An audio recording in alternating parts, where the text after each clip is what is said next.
nueva comunidad cristiana de México. Siéntete en casa, somos tu familia. Recibamos con un fuerte aplauso la palabra de Dios. Bueno, como la palabra corre veloz. Sí, gracias, hermana. Bueno,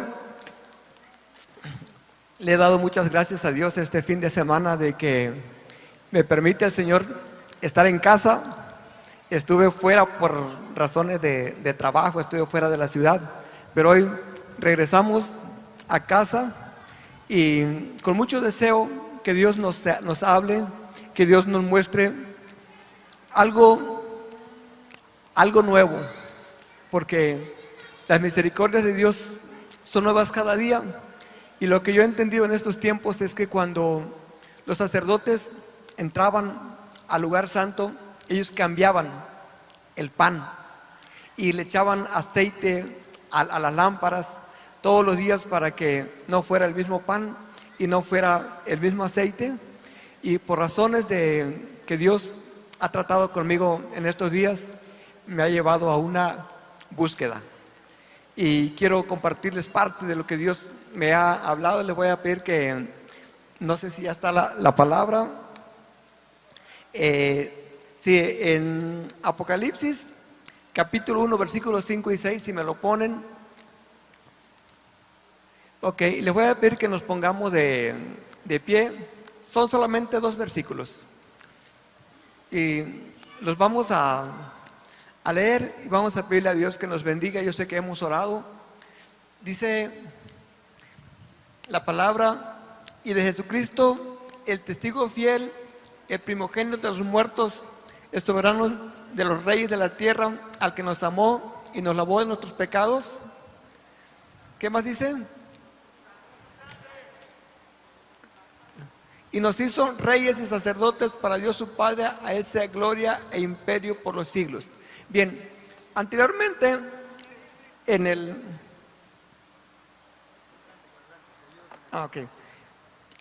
Antiguo Testamento, solo el pueblo no tenía acceso a estar en la presencia de Dios, solamente los reyes y los sacerdotes. Y esa ley sigue vigente. Nadie puede entrar a la presencia de Dios, solamente los reyes y los sacerdotes. ¿Y saben lo que hizo Jesús?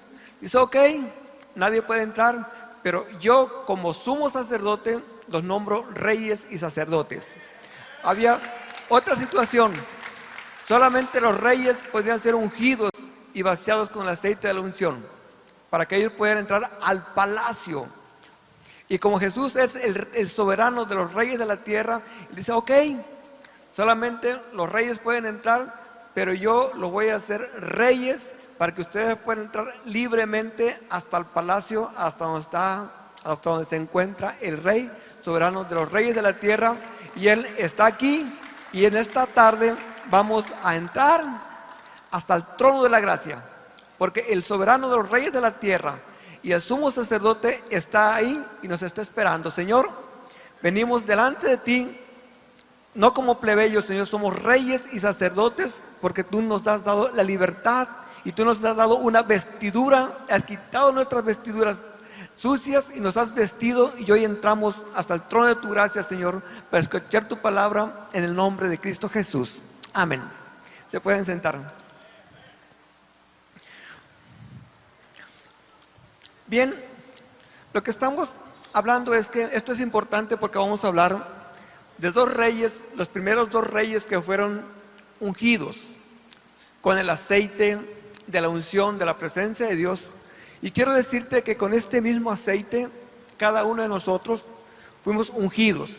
Cuando nosotros decidimos seguir a Jesús, dice que Él puso la presencia de su Espíritu Santo en nosotros. Él puso de su aceite. Desde ese momento quitó nuestras vestiduras sucias y nos dio unas vestiduras nuevas. A Él no le importó cómo haya sido tu vida anterior, qué tan revolcadas traías tus vestiduras. Lo que hizo Él, sencillamente te puso una vestidura nueva. Quitó las vestiduras sucias y te puso unas vestiduras de lino, unas vestiduras blancas. Y con esas vestiduras te da el privilegio y la oportunidad de meterte hasta el lugar santísimo, donde nadie podía entrar, solamente el sacerdote. La ley sigue vigente, por eso podemos entrar. Otra situación que hace es que vamos a ver cómo Samuel lo hizo en el Antiguo Testamento con Saúl y lo hizo con David, que agarró el cuerno del aceite y lo derramó sobre él. Eso significaba que tenía el Espíritu Santo, el rey, y podía entrar a la presencia de Dios. ¿Qué hace Jesús con nosotros? Quita nuestras vestiduras, cualquiera que hayan sido, y cualquiera que haya sido nuestra condición, y nos da un título de nobleza. Pone unas vestiduras de rey. No importa de dónde vengamos. Hoy, para Jesús, eres un rey y eres un sacerdote. ¿Qué hace Jesús? Te viste como rey. Para Él, tú eres un rey. Y sigues siendo un rey. Y Jesús sigue en el mismo lugar de sacerdote y del Señor Rey de Reyes, en el trono de la gracia, esperando que cada uno de nosotros quiera venir. Porque de que puede, hoy, con esa libertad y esa gracia de Jesús, podemos entrar al trono de la gracia. Ahora, ¿por qué nosotros necesitamos entrar en el trono de la gracia? Porque en el trono de la gracia es donde encontramos la voz de Dios y Él nos puede hablar. Vamos a hablar de un rey que estaba acostumbrado a entrar al trono de la gracia. Es en el caso del rey David. El rey David un día estaba cuidando ovejas en el monte. Vamos a hablar nuestro lenguaje costeño. Estaba en el monte, a veces en las tardes, a veces en las noches. Y cuando él estaba en el monte, él veía cómo los animales, como los leones, como las hienas, lo que hacen es que ellos van a donde hay agua y se apostan ahí y se quedan ahí esperando a que los venados bajen de la montaña, porque saben que ellos tienen que ir a beber agua. Y él veía cómo, vamos a hablar de un león, se ponía a donde había agua, venía el venado, se iba acercando y le daba el olor cuando el viento corre hacia ellos. Entonces se das cuenta, el venado se iba hacia la montaña. Pero cuando pasaban horas, lo que hacía el venado es que bramaba con desesperación. Y David lo estaba viendo.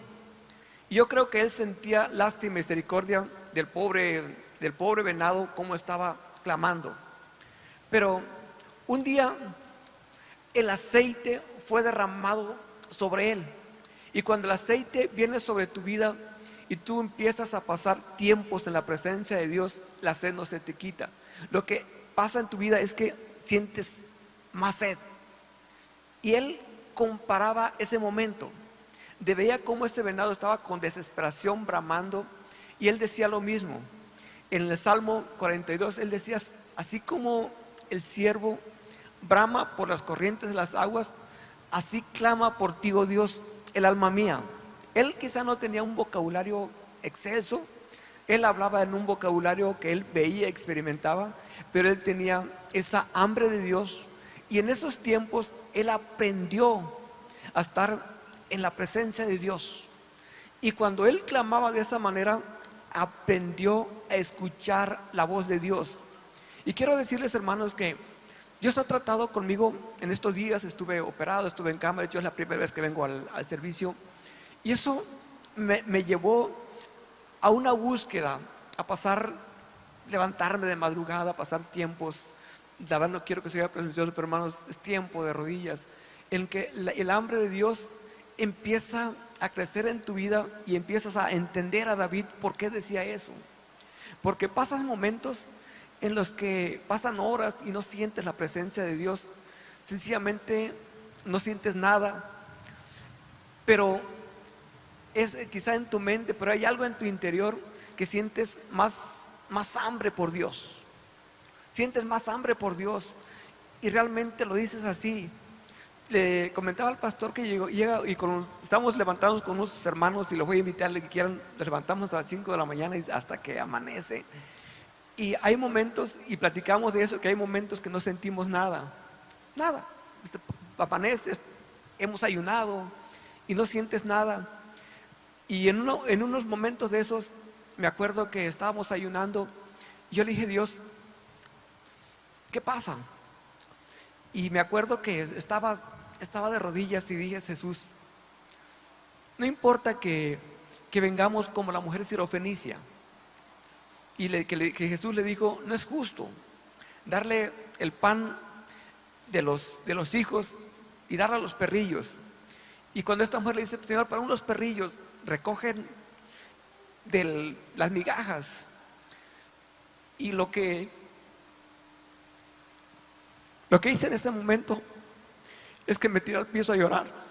Le dije, Señor, no importa si es a tus pies, no importa si tenemos que recoger el pan del piso, pero si es a tus pies, Jesús,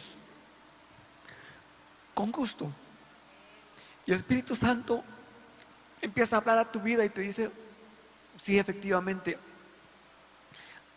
eres mi hijo, pero tienes que cambiar muchas cosas. Tienes que cambiar. Y eso, a los que hemos estado en la mañana, nos ha llevado a un tiempo de búsqueda y de entender que el Espíritu es santo y que habita en la santidad, y que hay cosas que hay en nosotros que le desagrada y que tienen que cambiar. Y entiendes que el Espíritu de Dios es el poder de la deidad que sostiene el universo, las estrellas y todo lo que existe. Es todo el poder de Dios, que para ser depositado en nosotros tenemos que quitar lo que estorba, y que es una santidad, y lo empiezas a entender, tan grande, tan hermosa y tan dulce, que con todo el corazón le dices a Dios, Señor, sí, va por ti, Señor. Lo que quiero es tu presencia, quiero tu gloria. Anhelamos, hermanos, que pongamos las manos sobre los enfermos. Tú ves, yo estoy leyendo los grandes héroes y hombres que hicieron, y los vemos, y todos era el mismo patrón, era tiempo en la presencia de Dios. Platicábamos con Benny, con Omar, es que vienen tiempos para la iglesia, pero la iglesia nos tenemos que meter a la presencia de Dios. Vamos a ir a evangelizar, pero necesitamos ir no con un cuerno vacío, necesitamos ir con la presencia y la gloria de Dios, y tenemos que escuchar la voz de Dios, porque vamos a enfrentar batallas y vamos a ir en el nombre del Señor Jesucristo. Y vamos a ver algo. Un hombre cómo ganaba las batallas es David, y lo vamos a ver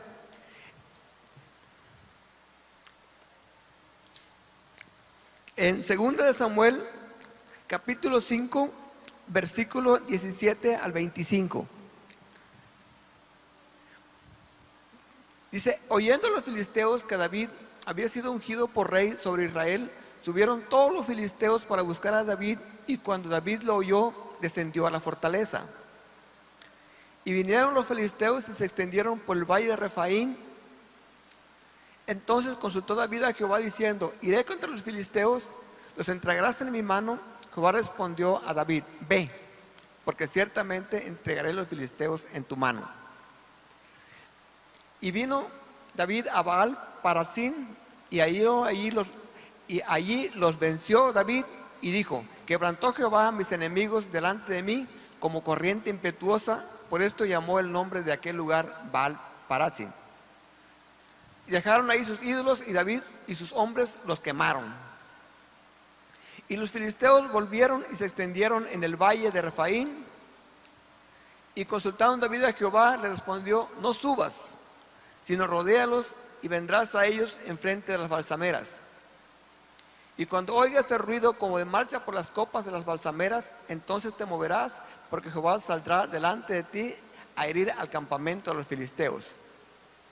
Y David hizo así como Jehová se lo había mandado, e hirió a los filisteos desde Gabá hasta Geser.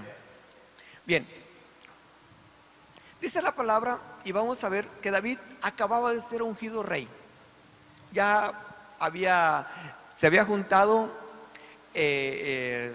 los que seguían a Saúl, Israel, Judá, Benjamín, ya era un solo pueblo. Y el enemigo, cuando vio al pueblo de Dios unido bajo un liderazgo, se levantó contra David. Dice que se extendieron en todo el valle. Y David no agarra con su general, con Joab, con Serbia, con todos. Lo que él hace es, le pregunta a Dios: Señor, ¿subo contra los filisteos? La pregunta lógica, ¿cuál era? Pues, o sea, cualquiera de nosotros quizás ni hubiera orado, solamente hubiera subido. Dice el Señor: sube, porque yo los entregaré en tu mano. Dice que David sube contra los filisteos y los vence, los derrotó completamente. Pero al año siguiente dice que los filisteos vuelven al mismo lugar. Era Parasín, ¿verdad? Vuelven al mismo lugar y se extienden otra vez por el valle. Y David consulta a Dios. Y el Señor: ¿subo contra los filisteos? Yo creo que si hubiera preguntado a su general, ¿qué le hubieran dicho? Pues sube, ya los derrotamos una vez, es fácil. Pero orando, lo que me hacía entender el Señor es que los filisteos estaban en el valle y fueron precisamente al mismo lugar porque ellos planearon una estrategia y dijeron: ok, aquí en este lugar, por aquí entraron los israelitas, aquí vamos a poner lanzas, aquí vamos a poner arqueros, aquí vamos a poner espadas, aquí vamos a reforzar, porque ellos seguramente van a venir de esta manera y aquí los vamos a esperar. Tenían una estrategia, pues van exactamente al mismo lugar. Pero ¿qué hace David?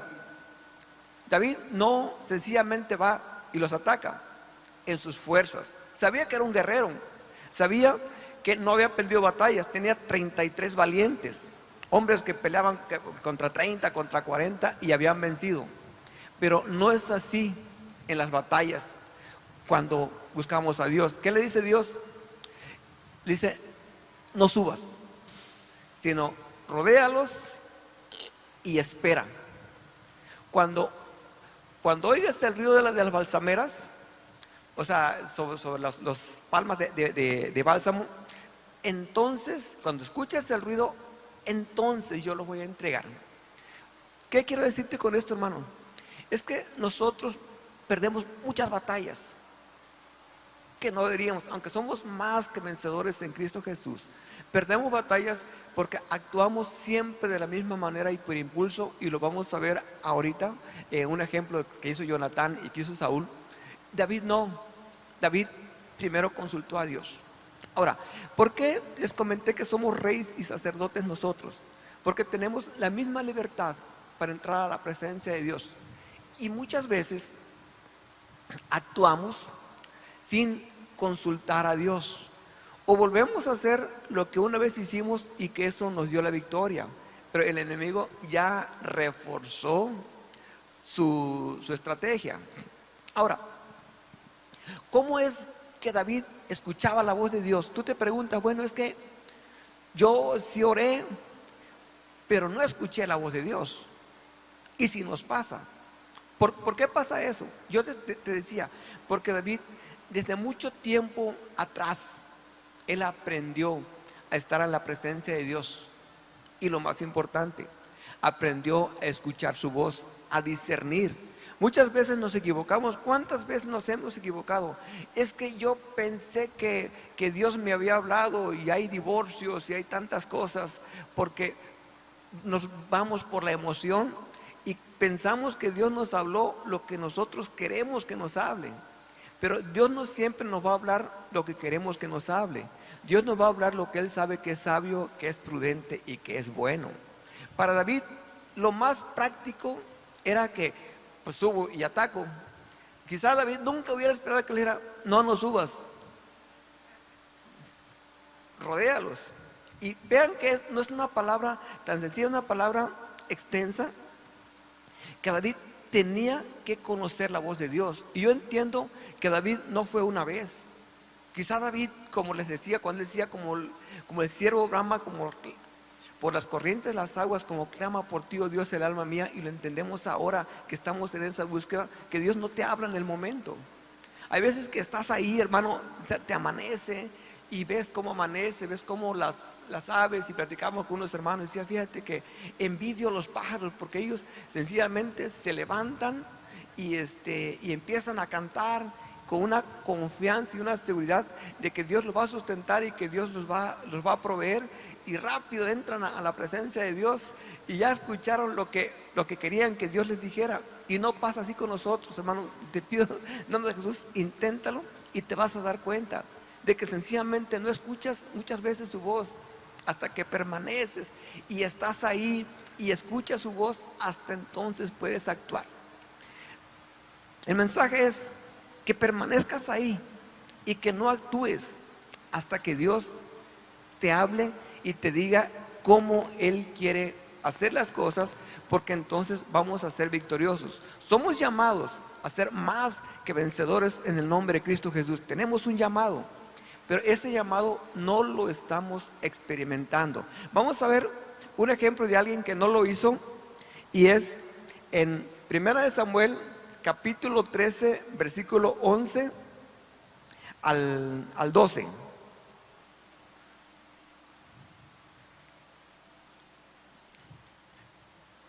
¿Es capítulo 13, 11 y 12? No, vamos a ir al 13, un poquito antes. 2 Samuel capítulo 13, versículo 3 al 7. Sí, 3 al 7, por favor.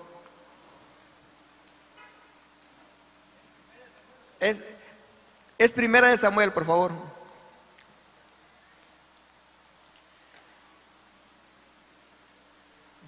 Yo me equivoqué aquí, si no se la leo.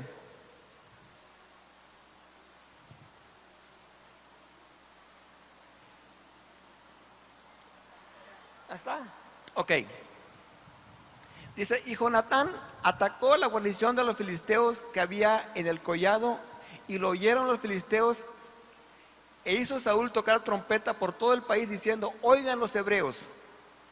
Y todo Israel oyó que se decía: Saúl ha atacado a la guarnición de los filisteos, y también que Israel se había hecho abominable a los filisteos, y se juntó el pueblo en pos de Saúl en Gilgal. Entonces los filisteos se juntaron para pelear contra Israel, 30,000 carros, 6,000 hombres de a caballo, y pueblo numeroso como la arena que está a la orilla del mar, y subieron y acamparon en Migmas, al oriente de Bet-Aven. Cuando los hombres de Israel vieron que estaban en el estrecho, porque el pueblo estaba en aprietos, ¿qué hicieron? Se escondieron en cuevas, en fosos, en peñascos, en rocas y en cisternas. Y algunos de los hebreos pasaron el Jordán a la tierra de Gad y Galaad, pero Saúl permanecía aún en Gilgal, y todo el pueblo que iba tras él temblando. Miren, precisamente Saúl y Jonatán mueren finalmente en parte de esta guerra. Hubo muchísimas batallas, pero fue parte de esta guerra donde ellos murieron. ¿Qué hizo Jonatán? Sencillamente él atacó la guarnición de los filisteos sin tener una estrategia militar, sin tener un pueblo preparado para la guerra, sin tener una nación que se vea quizá con víveres, quizá que había entrenado, quizá solamente por impulso y por emoción. ¿Y cuántas veces hemos actuado de esa manera? ¿Y qué ocurrió? Llevó a una nación al desastre. Dice que el pueblo, como no estaba preparado, y en aquel tiempo los filisteos habían quitado todas las herramientas que ellos usaban, la hoz, todo lo habían quitado los filisteos para que no tuvieran armas, y estaba Israel en esa condición. De hecho, dice que el pueblo de Israel tenía que ir a los filisteos a afilar sus herramientas de trabajo, porque habían los filisteos quitado todos los herreros para que los hebreos no tuvieran espadas. Estaba en esa condición Israel cuando Jonatán atacó a los filisteos y provocó una guerra. ¿A dónde llevó a la nación? A un desastre. Llevó a la nación a un desastre. Que la gente, imagínense a la gente escondiéndose en las cuevas, en los peñascos. Imagínate que le sacas el agua a tu cisterna y te escondes ahí. O sea, esa era la situación del pueblo. ¿Por qué?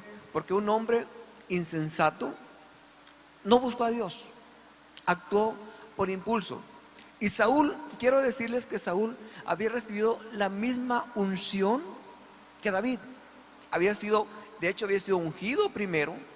Dice que fue Samuel y derramó el aceite sobre él, y cuando Saúl recibió la unción, dice que Saúl el Espíritu Santo vino sobre él y profetizó.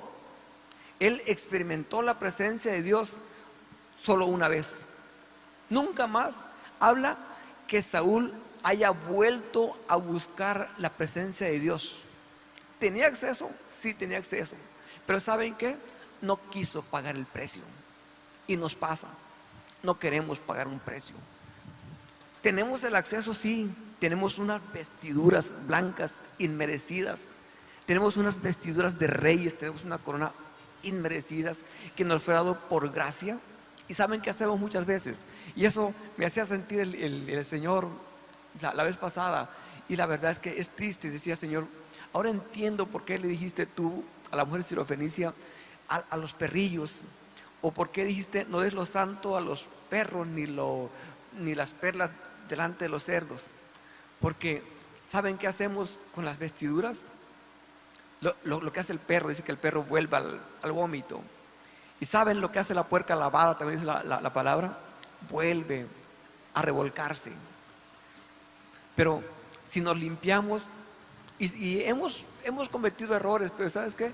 Sí podemos ir al trono de la gracia y ser limpiados y santificados. De hecho, hoy estamos aquí por eso, porque tenemos un deseo de que venga la palabra y que nos lleve, porque es lo que hace el Espíritu Santo, nos convence y nos lleva a un arrepentimiento y a un cambio de vida. Vamos a hacer otro pasaje. Bendito Dios.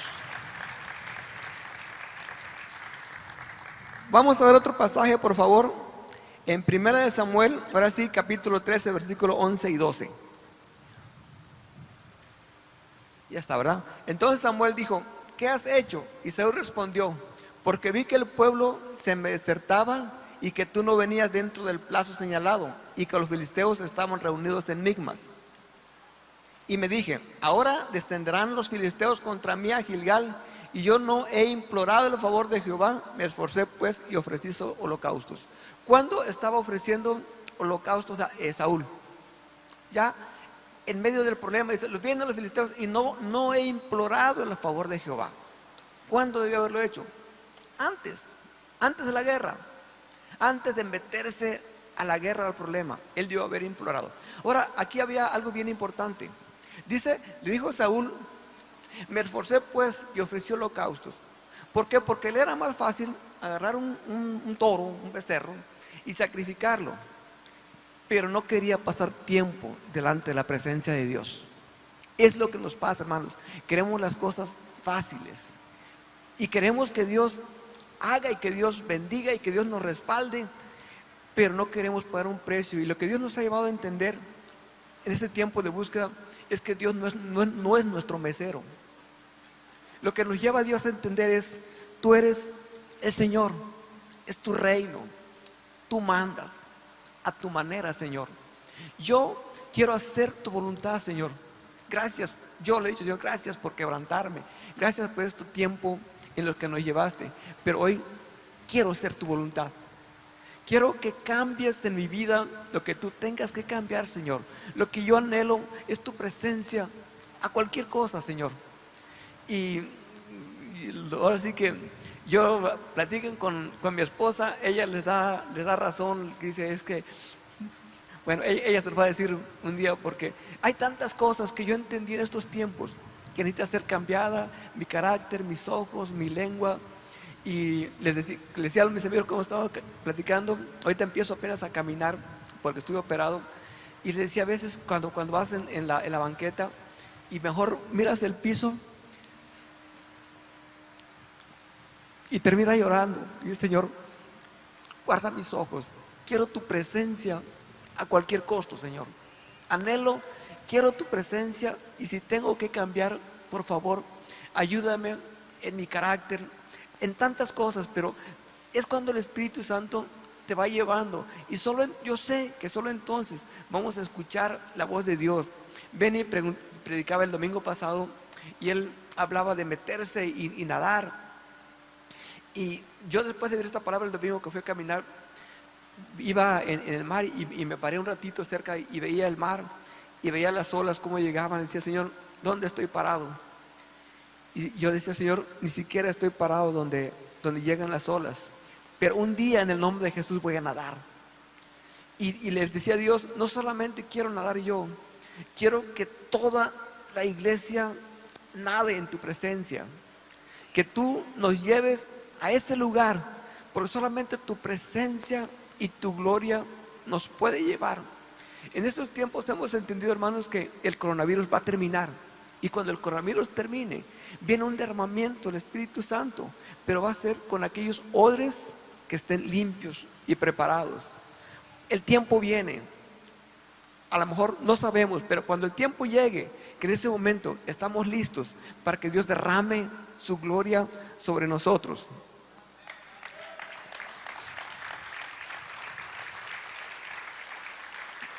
Un último pasaje, por favor, es Hebreos capítulo 4, versículo 14 al 16, solo son 3 versículos. Dice la palabra: por tanto, teniendo un gran sumo sacerdote que traspasó los cielos, a Jesús, el Hijo de Dios, retengamos nuestra profesión.